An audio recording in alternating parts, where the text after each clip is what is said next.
Dexter Morgan versus all the other serial killers. That's real life. All right. Let me see if let me just check this out really quick. Um,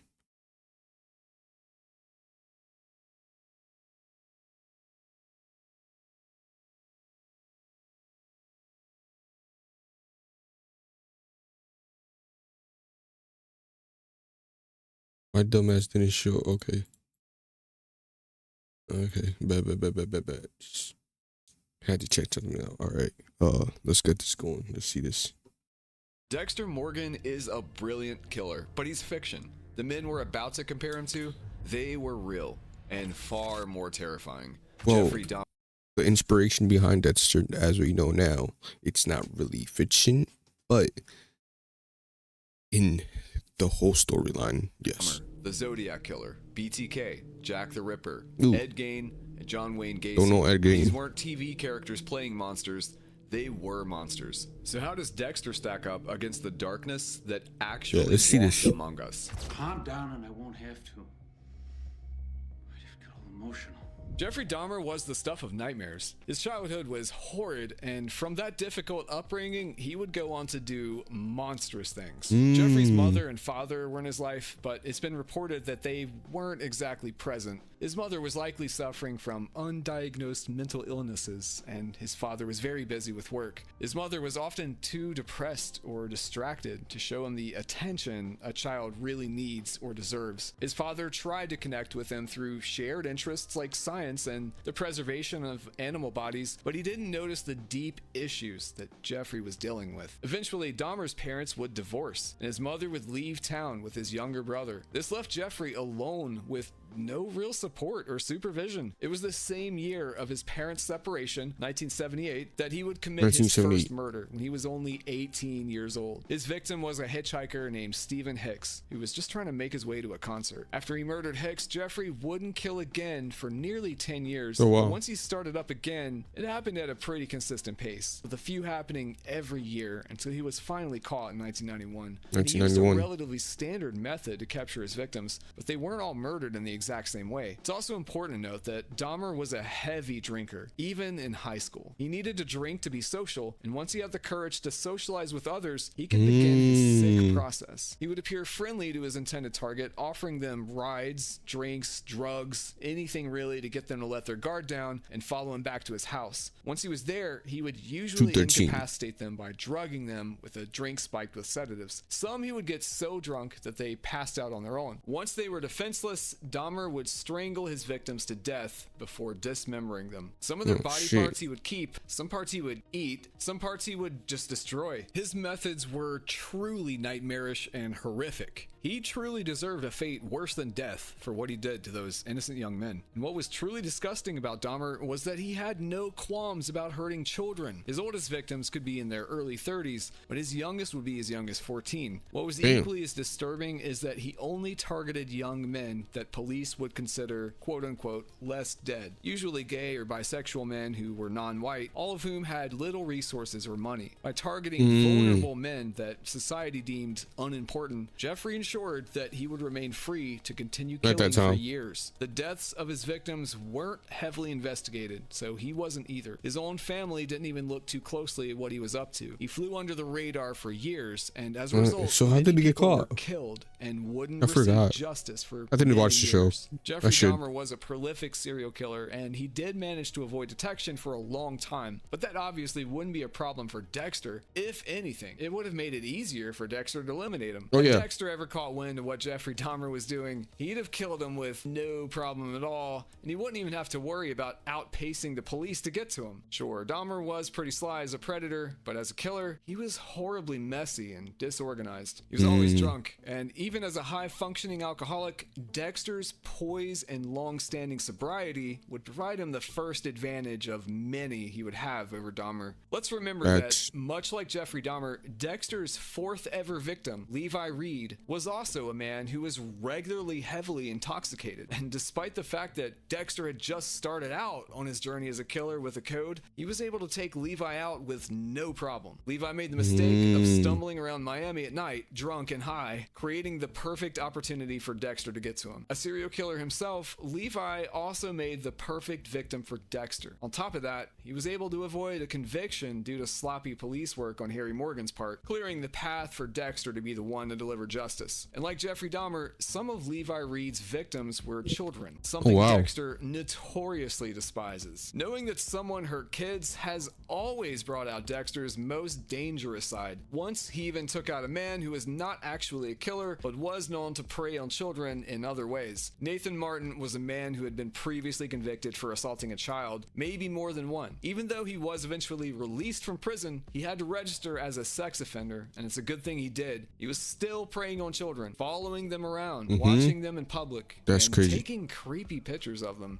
His final mistake would be targeting Dexter's stepdaughter, Aster. When Dexter found out what he was up to, he broke into Nathan's house and strangled him to death to protect his kids and any other kids Nathan may have been victimizing. Even though not every victim of Dahmer's was a minor, a few of them were. Knowing that, Dexter would be more interested than usual in getting rid of Jeffrey Dahmer. It would be easy because he's alone. Determination is yet another disadvantage for Dahmer. Besides Al Jolly Walker, can you name anyone else who has ever managed to evade Dexter's table once they were on his radar? And Dahmer would never see Dexter coming. How could he? Dexter plans. Dahmer reacts. He was so used to being the hunter that he'd probably never expect to become the hunted. Like most of Dexter's targets, Dahmer's false sense of superiority and the assumption that he was safe would be yet another advantage for Dexter. Dexter could stalk Dahmer and even get close to him without ever being noticed. By the time Jeffrey Dahmer realized he was in any danger, it would be far too late for him. He couldn't even manage to keep his neighbors from becoming suspicious because the way that he disposed of his victims' bodies was so haphazard. His entire apartment reeked of decomposing bodies, and he left evidence all around it. Finding it would be child's play for someone like Dexter. Dexter is an expert in forensics and has analyzed countless crime scenes. He knows what death smells like, and there is no doubt that Dahmer would have its stench all over him. That and all of the evidence Dahmer had laying around his apartment would make Dexter's vetting process incredibly simple. Watching Jeffrey lure an innocent and vulnerable man back to his apartment would be enough to trigger Dexter's sense of justice and urge to kill. During his killing spree, Jeffrey Dahmer killed at least 17 people and assaulted many others. And who knows if every victim was even accounted for. Of course, not everyone that Dexter killed was a bona fide serial killer, but plenty of them were. The ice truck killer, the Trinity killer, the Doomsday killer, the brain surgeon. They were all far more intelligent and efficient than Dahmer ever really was, and Dexter was able to deal with them. Compared to them, Jeffrey Dahmer was a novice when it came to killing. He had far fewer victims than Trinity and ITK, and he was caught way sooner. If Dexter was able to handle them, what would make Dahmer any more of an issue? Another disadvantage on Dahmer's part is that he was highly emotional. He struck out when he felt rejection, and he often made rash decisions in moments of weakness, even when he may have been caught as a result. That is not something that Dexter has to contend with. Could Dexter become emotional? Of course, but that was rare, and it hardly ever impacted his process. His focus and precision compared to Dahmer's thoughtless recklessness definitely Dexter made it wins. easier for Dexter to finally put a stop to.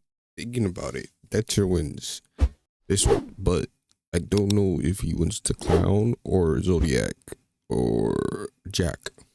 His murder I think those three but how would Dexter even find him? Well, Dahmer's carelessness would do the work for him. Dexter could easily pose as a potential victim. But I feel like Dahmer typically chose younger men as his victims. Zodiac would be hard for him. If Dexter seemed desperate or vulnerable enough, he could have seemed appealing to Dahmer as an easy target, regardless of his age. If Dexter placed himself in Dahmer's orbit, pretending to be a hitchhiker or a drunk guy in a gay bar, it would be difficult for Dahmer to resist the urge to possess him. Dexter has tricked so so many of his victims using fake names and acting the part to ignite their dark urges. He would get on their good sides, at times even making them believe that he was a kindred spirit even. When he wanted to take out Matt Chambers, a serial drunk driver who had amassed plenty of victims due to his selfish behavior, Dexter pretended to be a drunk himself to get more information. Chambers never suspected a thing. And when he wanted to get rid of Emmett Meridian, a sick psychiatrist who had pushed patients kill themselves, he made up a fake name and pretended to be a new patient. In another scenario, he used the pseudonym Kyle Butler and pretended to be a church-going divorcee to get closer to Arthur Mitchell, the Trinity Killer. And those are only a few examples. He used the fake name Patrick Bateman to get Tony Farrar on his kill table. And when he needed to secure M99 for his rituals, he used the same name to keep people off his trail. And when everything finally hit the fan at the end of the original series, Dexter created an entirely new identity as Jim Lindsay so he could live in Iron Lake, New York without being identified. And everyone bought it hook, line, and sinker. He was frighteningly good at creating these false personas and using them to satiate his urges time and time again. Dexter acted as a wolf in sheep's clothing to make sure that he was able to take out the people. I gotta watch the original one. Jeffrey Dahmer isn't any smarter or more cautious than the people Dexter's ploys have worked on before. If anything, he was dumber, more easily fooled. Dahmer was dumber, more vulnerable to something like that than any of them, and more than he would think. Even one slightly convincing performance from Dexter and Dahmer would be just another unassuming piece of garbage to fall for Dexter's act and end up with a knife in his chest or a reciprocating saw against his neck. Dexter is just too good at it all, and Dahmer was just some drunken asshole who felt he had the right to kill people to cure his unending loneliness. And if they ever met in Dahmer's final moments, it would be his torturous loneliness that Dexter could use against him to give him the fate that he earned. And of course, not long after they were alone, Jeffrey would try to begin his nauseating ritual, but it would be no use. Dexter has already used the whole spiked drink trick on Gareth Pike, the Gemini Killer. Dexter even had the foresight to give Gareth the drink without M99 in it, correctly anticipating that Gemini would switch them at the last second and end up serving himself the drink laced with the tranquilizer in it. He wouldn't fall for the same trick himself. Dahmer's entire procedure would be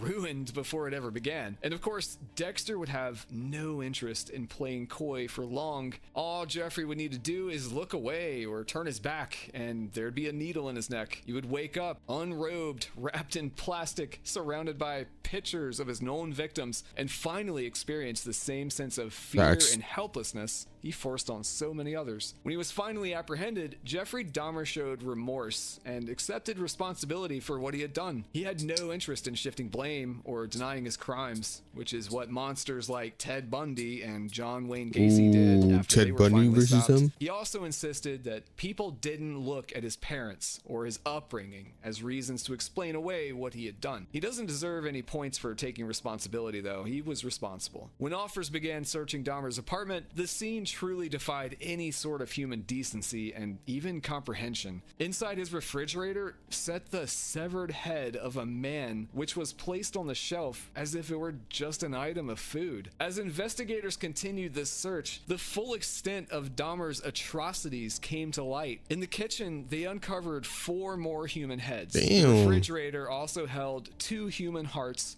and in his bedroom, they found 7 skulls arranged like grim trophies. The freezer hid a human torso, and other parts of the apartment had even more horrors. There were preserved organs, 2 full skeletons, severed hands, genitals, torsos, and more. And no, like, that smell? Decompose in acid. Jeffrey Dahmer was one of the most deranged people to ever exist, and he continues to shock and horrify everyone who learns of his unthinkable crimes. Because there's more. There's no way. Those innocent people was so evil that there is nothing he could possibly say or do to make up for it, besides eliminating himself before he had the chance to hurt all of those men, acknowledging that he was a disgusting, irredeemable, hideous monster in front of anyone who would listen was the least Dahmer could have done. Eventually, Jeffrey Dahmer would be beaten to death by another prisoner after being sentenced to life in prison. And many people believe that that was exactly what Dahmer deserved, if not worse. Even if he had to meet Dexter or anyone like him, that would probably have been too gentle a fate for a maniac like Dahmer. Still, if it were possible for them to have ever come face to face, Jeffrey Dahmer wouldn't have stood a chance against Dexter Morgan, and he would have gotten... How long? 30 minutes, bro? Just say yes or no. To say the least. Of course, Dexter only exists in fiction, but if he didn't, this wouldn't even be a question. Most people think of Dexter as just another TV serial killer, but he's actually a trained assassin who specifically hunts other killers. Yeah. See, Dexter Morgan isn't your typical psychopath. This guy was literally molded from childhood to be the perfect killing machine. After watching his mother get murdered with a chainsaw when he was just 3 years old, he got adopted by a Miami Metro cop named Harry Morgan. And Harry wasn't just any cop. He was a detective who recognized what Dexter was becoming and decided to channel. I gotta watch that. Harry created what's known as the Code, which is basically a set of rules that turn Dexter's homicidal urges into vigilante justice. Rule 1, don't get caught. Rule 2, never hurt an innocent. Rule 3, make sure your target deserves it. This wasn't some random deranged serial killer development. This was systematic training. But here's what makes him terrifying. Dexter didn't just learn to kill. He learned to kill smart. He attended medical school, was at the top of his class before switching to forensics, which gave him expert knowledge of human anatomy and crime scene analysis. He became a forensic blood spatter analyst for the Miami Metro Homicide Department, meaning he literally studied murder methods all day, then honed and perfected his own techniques.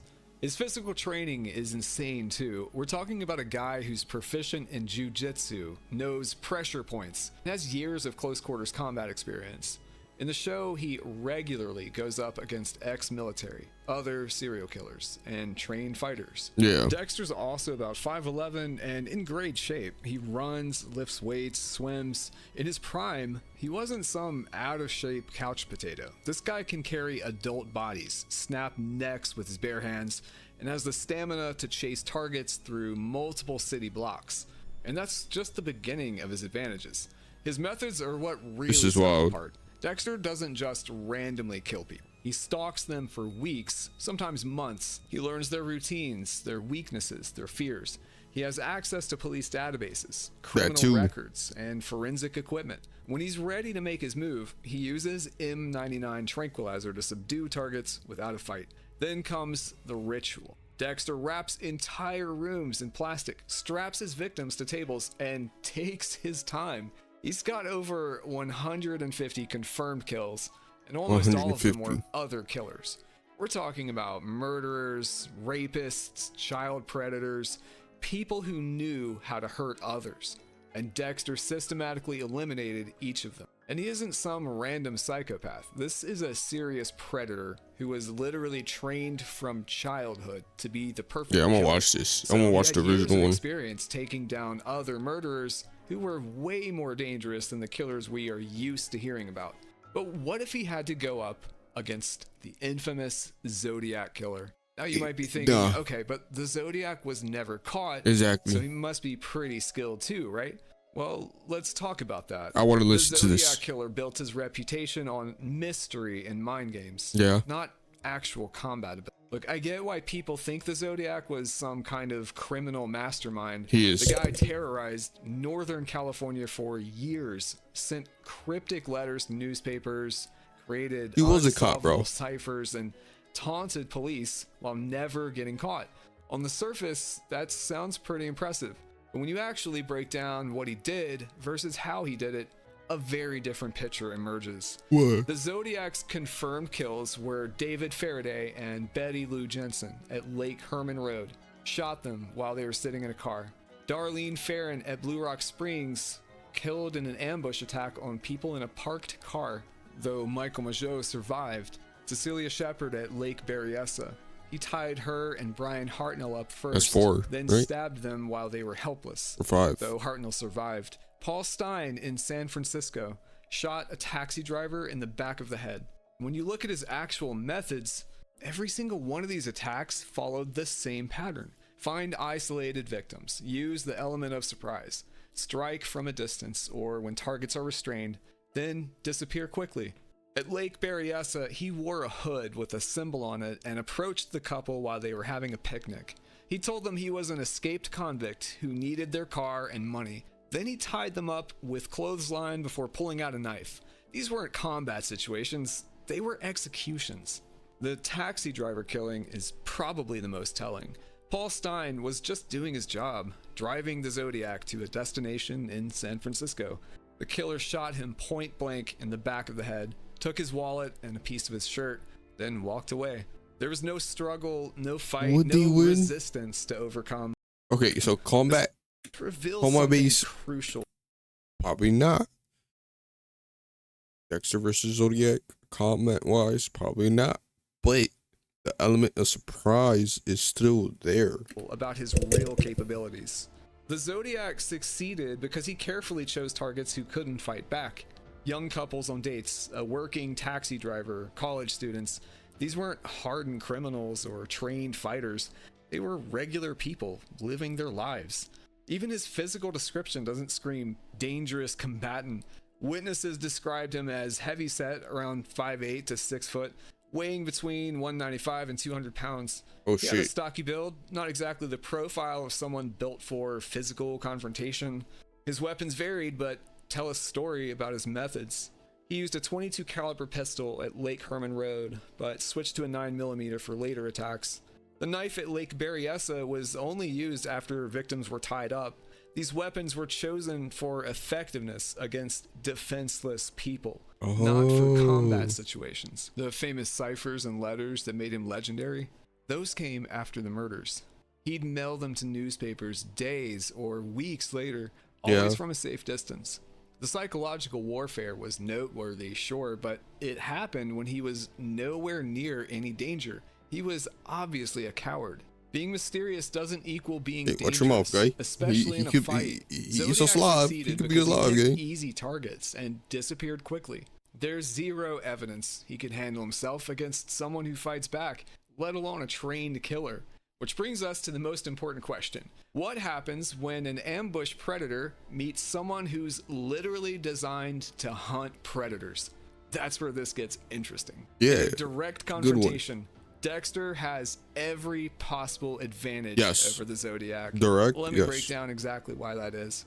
First, think about their pure physical capability. Dexter regularly overpowered people who were supposedly tougher than him, like Dokes, a guy who was a Special Forces veteran, trained in hand-to-hand combat, knew how to wield weapons, and had advanced survival tactics. He was paranoid, aggressive, and constantly suspicious of Dexter.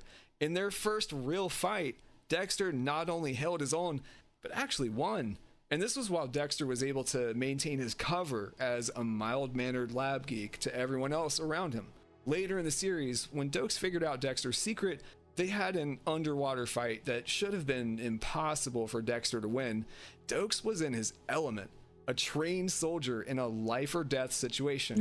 But Dexter adapted, used his environment, and came out on top, even, getting a minor gunshot wound to the leg. Then there's the Trinity killer situation. Arthur Mitchell was a serial killer who'd been operating for over 30 years. He was methodical, just as paranoid as Dokes, and extremely dangerous. When Dexter finally confronted him, it wasn't even close. Dexter outmaneuvered him, captured him, and eliminated him without breaking a sweat. Dexter also has documented feats of pure strength that would be impossible for most people. He regularly carries adult bodies. Dead weight is incredibly difficult to move, but Dexter makes it look easy. He snapped necks with his bare hands, crushed windpipes, and overpowered multiple attackers at once. His jiu-jitsu training isn't just for show either. We've seen him use pressure points to disarm people holding guns. He can disable someone's grip, redirect their momentum, and turn their own weapons against them. This isn't movie magic. These are real martial arts techniques that require years of practice to master. But it gets even worse for Zodiac when you consider what else Dexter has up his sleeve. Dexter's combat experience isn't limited to regular people. He's going up against other killers who were actively trying to murder him. The ice truck killer was his own brother, someone who knew Dexter's methods and weaknesses intimately. The Doomsday Killer started a religious cult with multiple members. The brain surgeon was a neurosurgeon with detailed knowledge of human anatomy and psychology, and a sickeningly detached disposition when it came to taking a human life. Each of these confrontations required Dexter to adapt his tactics, overcome unexpected challenges, and outthink opponents who were specifically targeting him. That's completely different from the Zodiac's experience of attacking unprepared civilians. Zodiac? Heavy-set guy with no combat training. He relied entirely on surprise attacks. This is crazy. His only documented physical feat is overpowering college students and taxi drivers, people who weren't expecting violence and had no training to deal with it. When Zodiac attacked Brian Hartnell and Cecilia Shepard at Lake Berryessa, he had to tie them up before he felt safe enough to use his knife. Think about that. He was so unsure of his ability to control two unarmed college students that he restrained them first. That's not the behavior of someone confident in their combat skills. Yeah.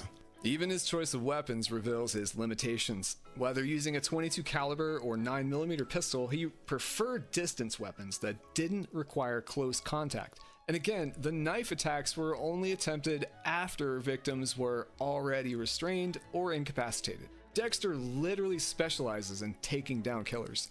His entire method involves studying his targets, learning their patterns, and systematically dismantling them or using them to his own advantage. Zodiac's psychological games let's see Jack. No, Jack. When you're face to face with someone. No, because Jack will. Nah, he beats them. He beats all of them. I hope he has Ted Bundy. I hope he has Ted. I want to see Ted. I want to see him break down Ted. Hello?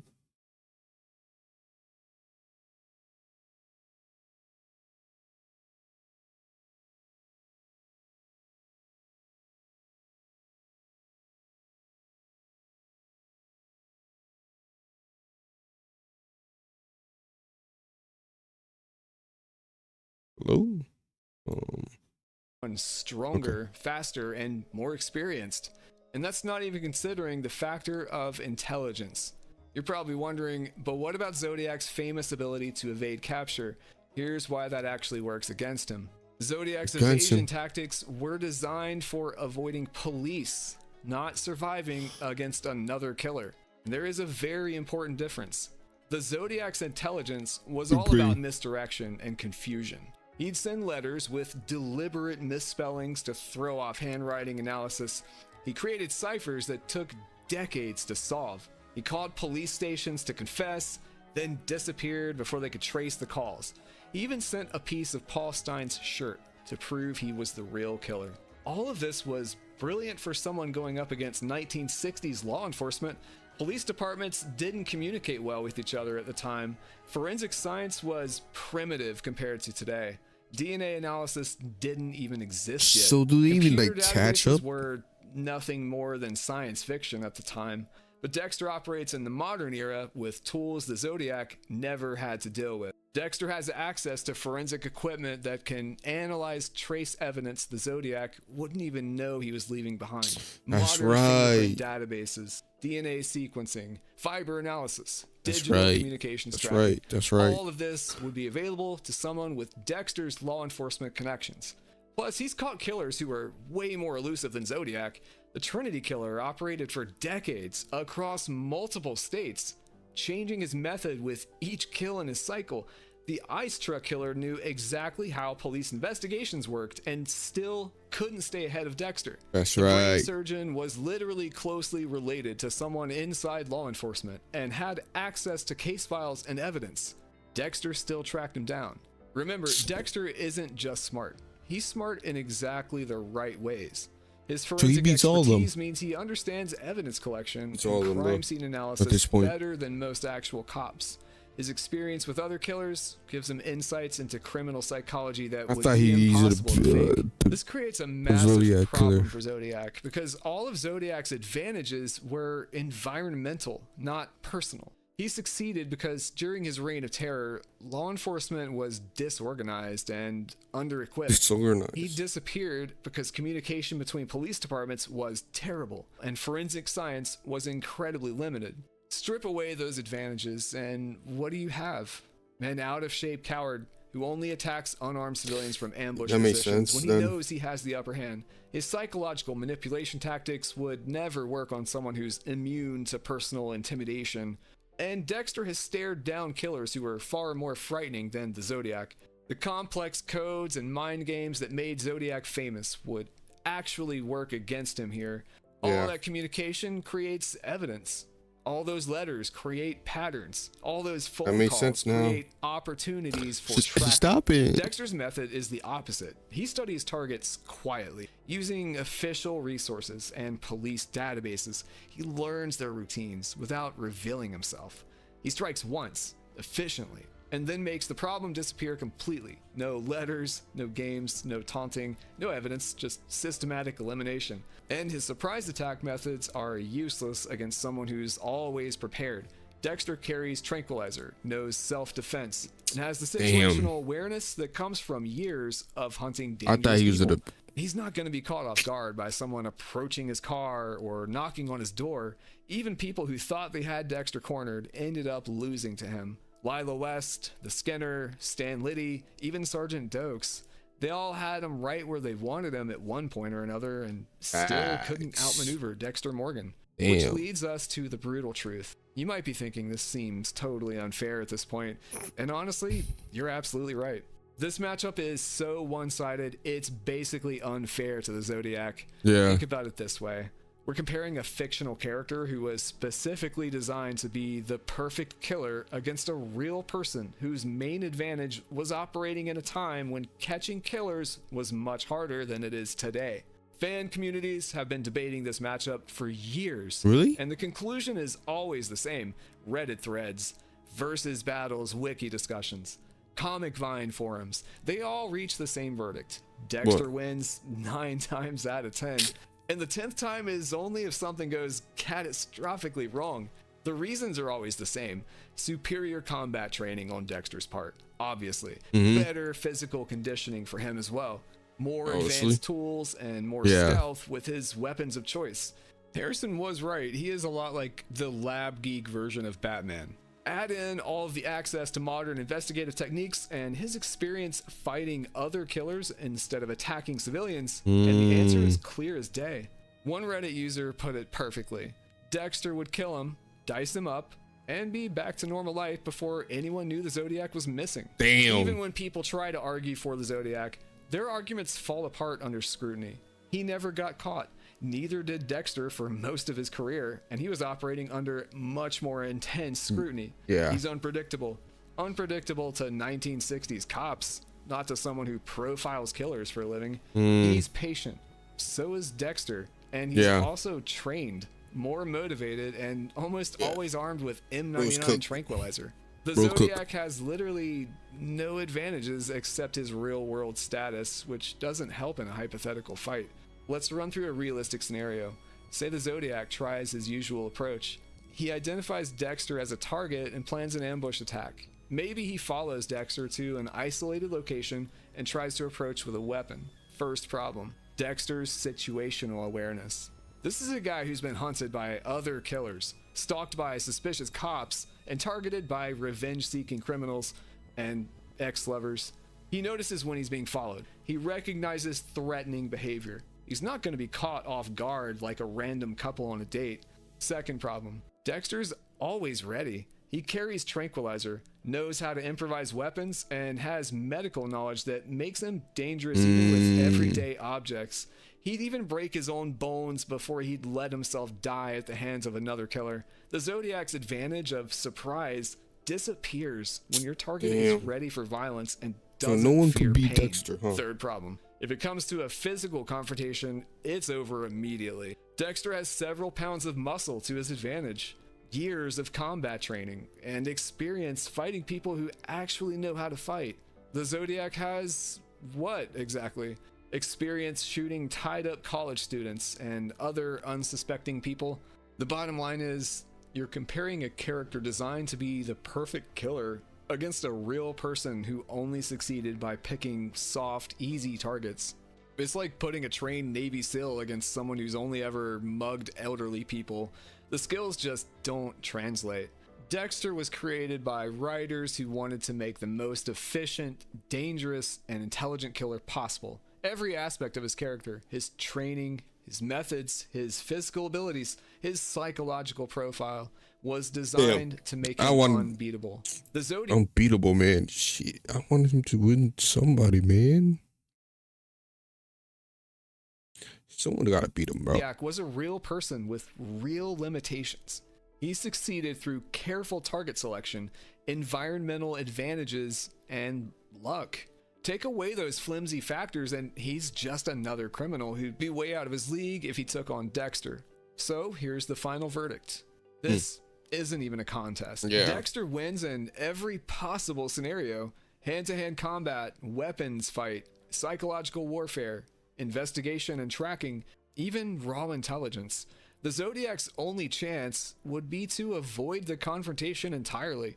And even then, Dexter could be tracking him without the Zodiac killer ever even realizing it until he was belly up on a kill table. When it comes to facing off with Dexter Morgan, anonymity may be the Zodiac's only saving grace. Dennis Rader called himself BTK. Bind, torture, kill. He wasn't just a murderer. He was a sadist who wanted to brand his crimes like a company slogan. But behind that self-appointed nickname was a man who was disturbingly ordinary. He was a church president, a family man, a compliance officer who enforced neighborhood codes. He lived among the people he terrorized, smiling, waving, even scolding them for leaving their grass too long, all while writing taunting letters to police about the murders he committed. BTK killed 10 people between 1974 and 1991. Wow. His victims ranged from children to the elderly, and his crimes were methodical, cold, and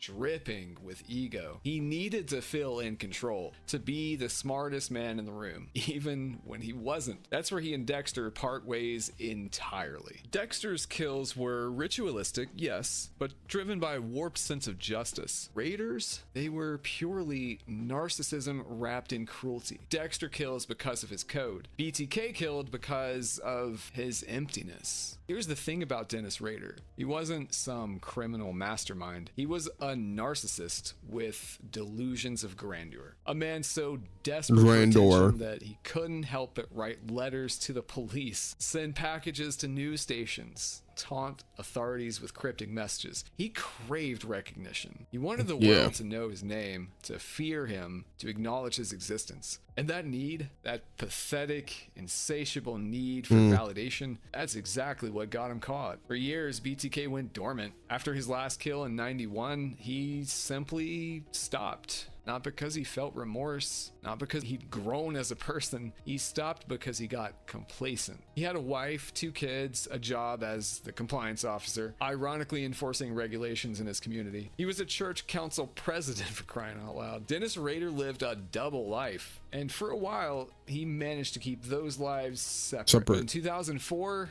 after 13 years of silence, his ego got the better of him. He started communicating again, sending letters, leaving packages, playing games with law enforcement because he missed the spotlight. He even asked police if they could trace a floppy disk, and when they told him no, he believed them. He actually believed them. That's how much he trusted his own superiority. He sent them a disk, they traced it back to his church computer, and just like that, BTK was done. Arrested in 2005. Not a good year for someone who doesn't understand a floppy disk. Sentenced to 10 consecutive life terms. His downfall wasn't sophisticated detective work. It was his own stupidity and desperation to be seen. Now let's talk about Dexter, because if Dennis Rader ever crossed paths with Dexter Morgan, it would be over before BTK even knew it hit him. First, let's address the elephant in the room. Dexter is disciplined. He doesn't kill for ego. He doesn't leave breadcrumbs for police to follow. He doesn't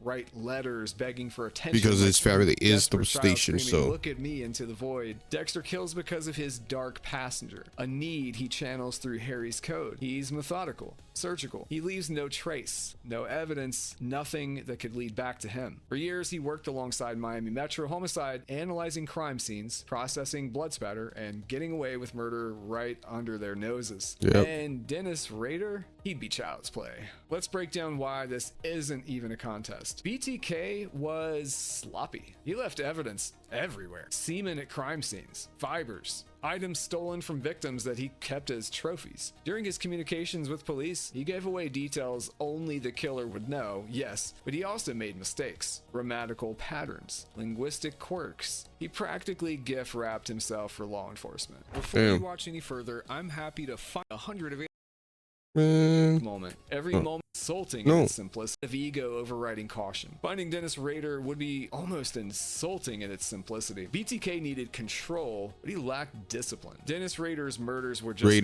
chaotic. He would break into homes without always knowing who'd be there. Sometimes his intended victim wasn't home and he'd have to improvise. Like when he killed Shirley Vienne and her children were in the house. He locked them in a bathroom, but the entire situation was unplanned, just messy. Compare that to Dexter. Every kill is planned down to the last detail. He researches his targets for weeks, sometimes months. He knows their patterns, their routines, their vulnerabilities. He doesn't leave anything to chance. By the time he's ready to strike, he's already he looks old, bro. Steps ahead. And when something does go wrong, which you tell the oldness because Dexter isn't perfect, he adapts quickly, efficiently. Dennis Rader would never see him coming. BTK craved recognition. Dexter craves invisibility. This is the biggest difference between them. Dennis Rader needed people to know who he was. He sent poems to newspapers. He bragged about his crimes. He wanted credit, acknowledgement, and fear. When the case went cold and people stopped talking about him, he couldn't handle it. His ego literally led him out of retirement and directly into a jail cell. Dexter doesn't want fame. He wants to blend in, be the nice guy at work, the doting stepfather, the helpful colleague. His entire existence depends on not being noticed as anything other than ordinary.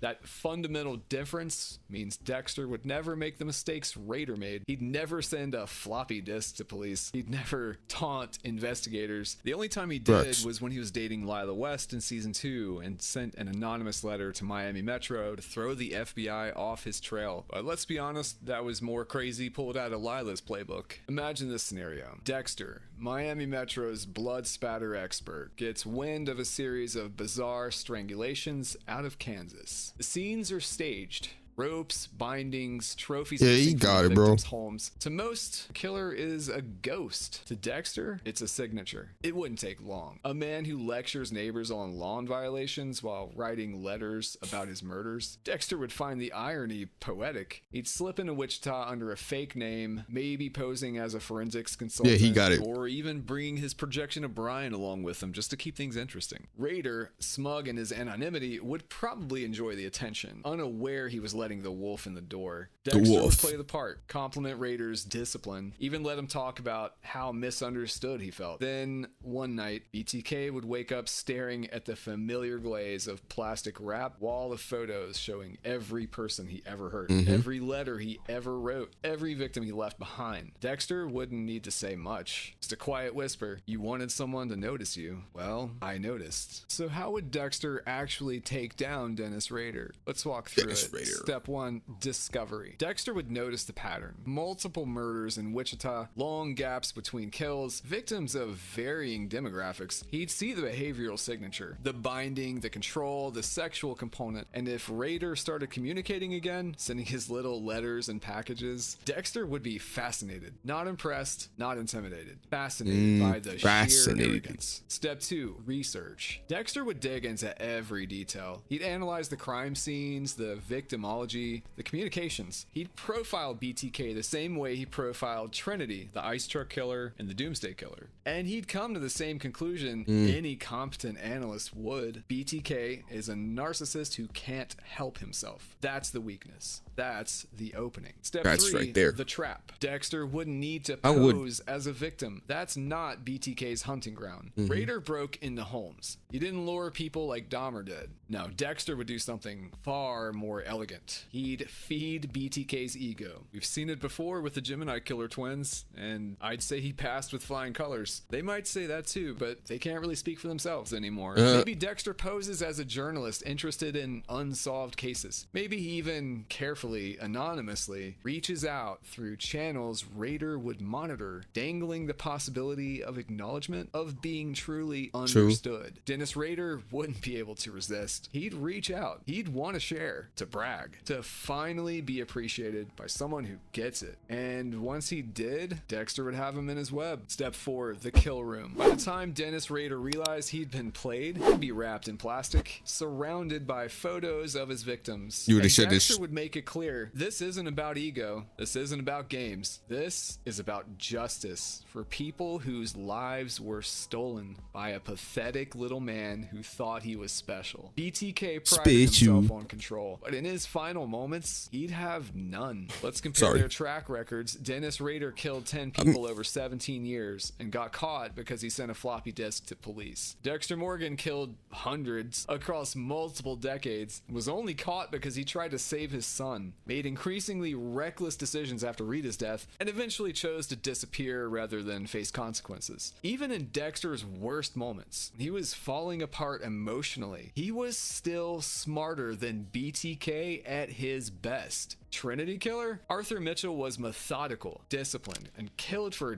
decades across multiple states, and Dexter still took him down. The Ice Truck Killer, Rudy Cooper, aka Brian Moser, was Dexter's own brother, knew how he thought, and still ended up being killed by Dexter. The Doomsday Killer? Travis Marshall was being manipulated by a twisted mentor who was really actually dead and had religious delusions, more complex psychologically than anything Rader could muster. And Dexter eliminated him all the same. Dennis Rader isn't even in the same league. He's not smart enough. He's not disciplined enough, and definitely not careful enough. He's just another monster with an ego problem, and that would be his undoing. Dennis Rader thought he was special. He thought he was smarter than everyone else. He thought his crimes made him important, significant, or worthy of attention and fear. But if he ever encountered Dexter Morgan, he'd learn the truth. He's not special. He's not brilliant. He's not even particularly interesting. He's just another killer who deserves exactly what's coming to him. A needle in the neck, plastic wrap, and the cold, final realization that he was never in control at all. This wouldn't be a contest. It would be an execution.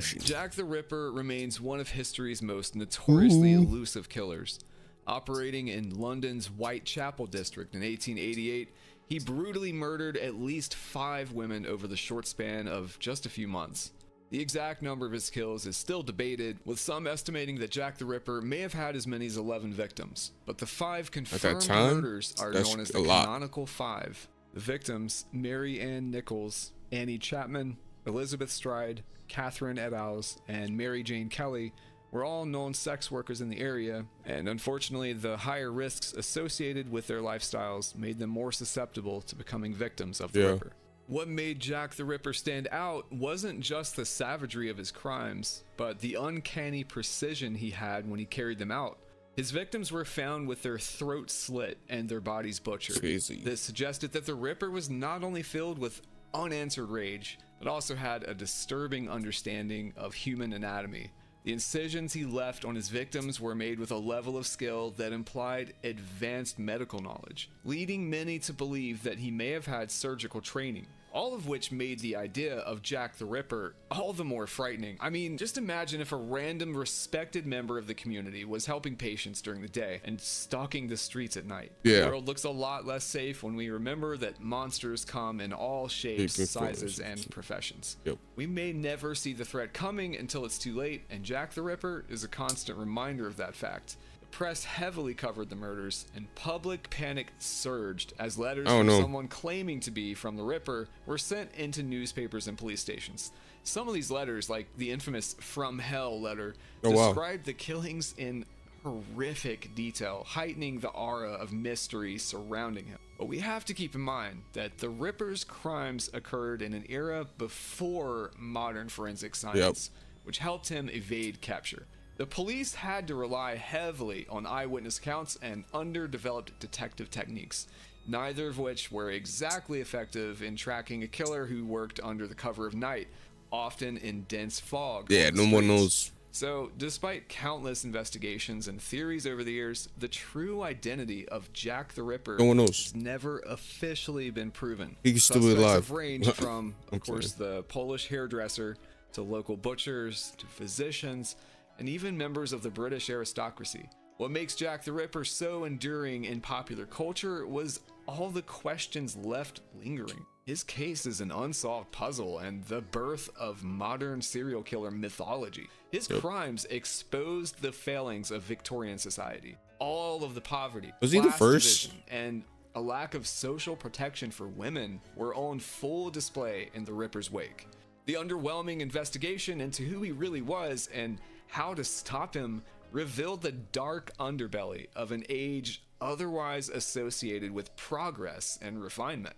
Ultimately, Jack the Ripper's mystery and notoriety made him more than just a murderer. He was a symbol of fear and fascination, a shadowy figure who thrived in an era of ignorance and superstition. Over a century Was he the later, first? his I wonder. legacy continues to haunt criminology, inspiring plenty of fictional stories centered on killers in an attempt to recapture his mystique. But beneath all the confusion he created, there is a stark truth. Jack the Ripper was less of a criminal mastermind and more of a predator who exploited the vulnerabilities of his time. And it's precisely those limitations that would make him no match for a hunter like Dexter Morgan. Jack the Ripper existed in a world without DNA testing, fingerprint databases, or even standardized crime scene photography. His ability to evade capture wasn't because he was some evil genius. No. It was because the system designed to catch him didn't exist yet. He thrived in a technological void. Now place him in Dexter's world, whether Miami or New York, the modern police would make a mockery of Jack the Ripper. A world with surveillance cameras on every block, satellite tracking, cell phone triangulation, drones, and advanced forensics would make him look like an overly confident amateur. Jack's time-consuming public dissections would make him a simple enough case for Miami Metro. He'd leave a trail of blood, skin cells, footprints, and who knows what else everywhere. Miami Metro locked in on the ice truck killer using a lozenge wrapper he left at the crime scene where he held Anthony Tucci. ITK was way more careful than the Ripper, and he was still caught. Both Dexter and the detectives at Miami Metro eventually learned his true identity and tracked him down. Dexter was even able to trick ITK and manipulate him into a trap and lure him to his death. Much like ITK, Jack the Ripper went around killing women with lower social status and leaving their remains throughout the city to intentionally be found by police. But unlike ITK, the Ripper's methods were less refined and almost implied a high level of compulsion.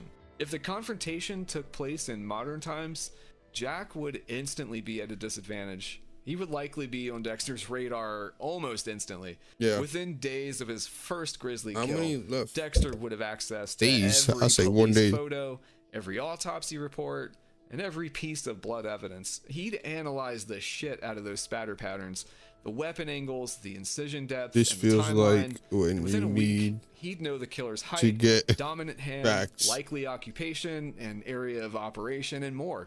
Even if it took weeks, Dexter would take his time to vet the potential perpetrators until he found out who was responsible. Think about it. Dexter almost always gets his man. Plenty of the people who ended up on his team were trying their best to fly under the radar in some sort of way.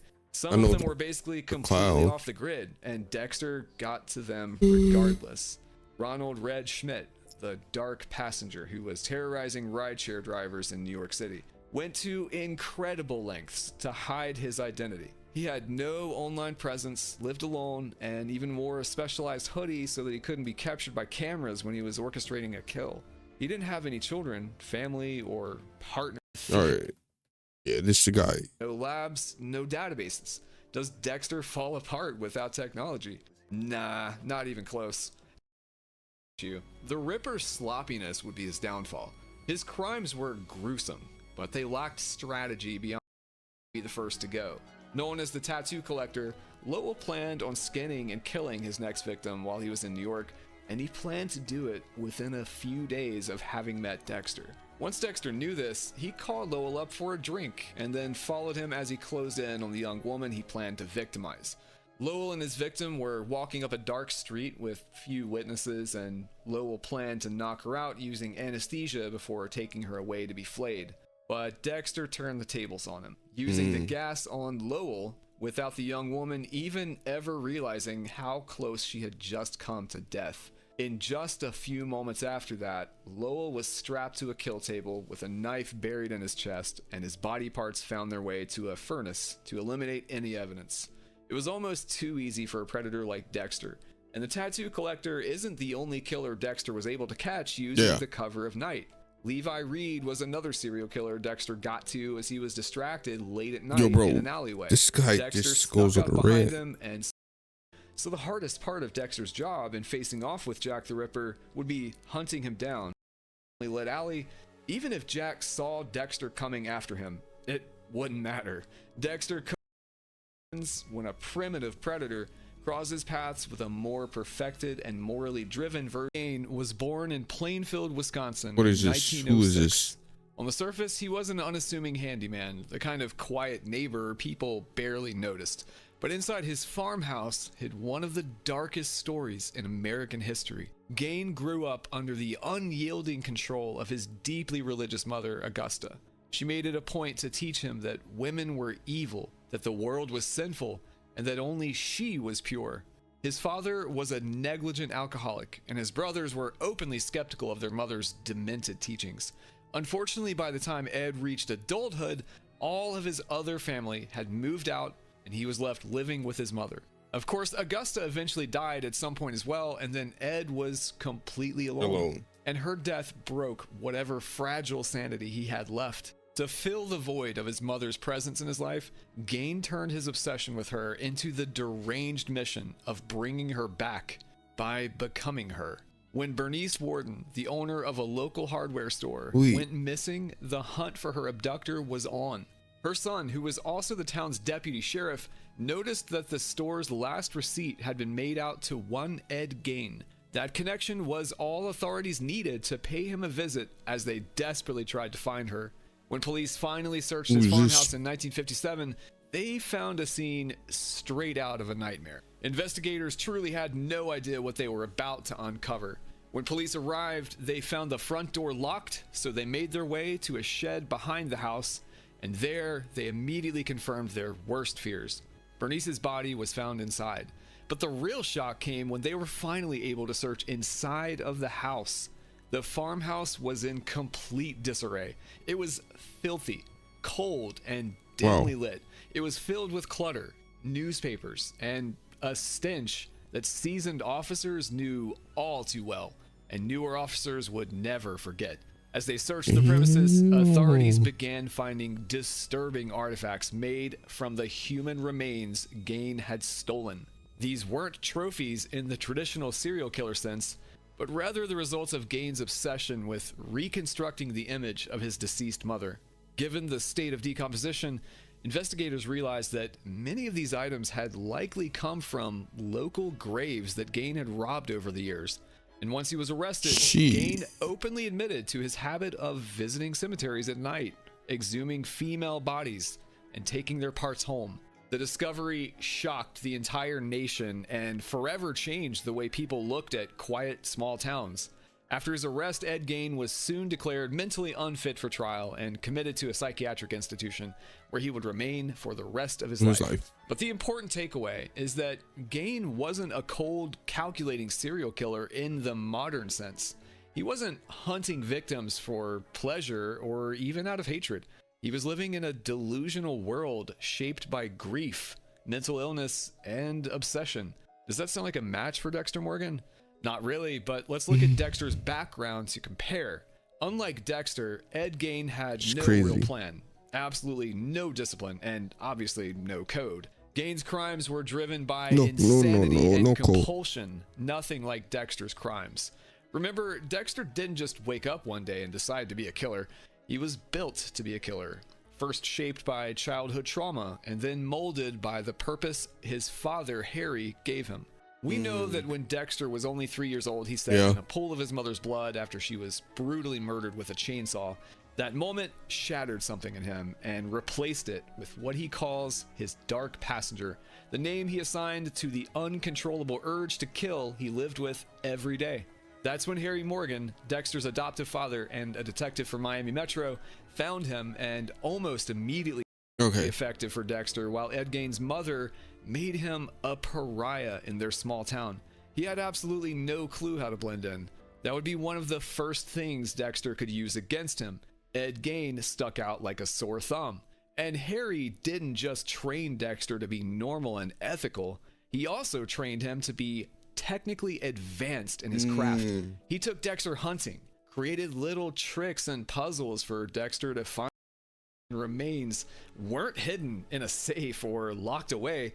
They were on full display throughout the house, and once he found them, Ed would immediately be on Dexter's list. Ed Gein operated of horrors. It would serve as an almost ready-made kill room. Gein's safe little space would become part of his undoing. And let's keep in mind that physically, Dexter is stronger, faster, and more experienced in close combat. Years of subduing victims, using tranquilizers, restraints, and blades have made him efficient and confident against a son effeminate nicknames and accuse him of being a closeted homosexual. That early humiliation set the stage for decades and decades of hidden rage and manipulation. Despite his troubled childhood, Gacy managed to carve out an image of success. By the time he reached young adulthood, he was a respected member of the community. He became a small business owner, a political volunteer, and even someone who entertained children, performing as Pogo the Clown. To his loved ones and his neighbors, Gacy seemed friendly and dependable, if a bit eccentric. The point is, nobody imagined that behind the painted-on clown makeup was a child predator and killer. I'm sorry, you're telling me no one suspected the clown? Gacy's crimes started in the early 1970s, and by the end of the investigation, what police found would shock the world. Gacy primarily targeted teenage boys and very young men, often luring them with promises of jobs, money, or just a fun time. He would regularly offer drugs and alcohol to his intended victims to get them to go with him willingly, but once he got them inside of his home, his targets rarely made it out. Gacy would use a handful of tricks to get the boys in a defenseless position. He'd joke to them about experimenting sexually, put on adult videos, and force feed them alcohol, no matter their age. And he even got some of them to handcuff themselves, claiming he was teaching them a trick how to escape handcuffs. Unfortunately, once they were restrained, Gacy had them right where he wanted them. He had no intention of letting them go, and sadly for many of his victims, their lives would end and their bodies would be hidden in the now infamous crawl space. I mean, over time, the space we know that would quite literally become a makeshift. I mean, this is obvious. He was overweight. My guy could have easily beat him. Dexter should have easily beat him. He was overweight. Appearances. But going back to the smell, Dexter would recognize it immediately. And with enough time, he would be able to find where the bodies were stashed before Gacy returned home. Keep in mind that the ungodly smell in Gacy's home was a result of his foolishly keeping the bodies of his victims in the crawl space beneath the house.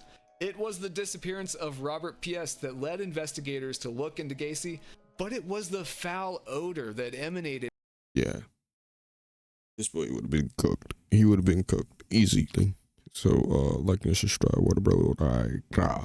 It's too long. Like, let's be honest. This is the most true video comment ever. This feels like when you need to get to 500 words on an essay.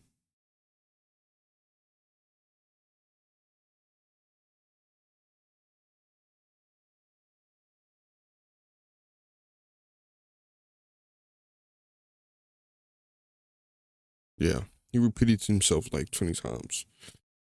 Like and subscribe.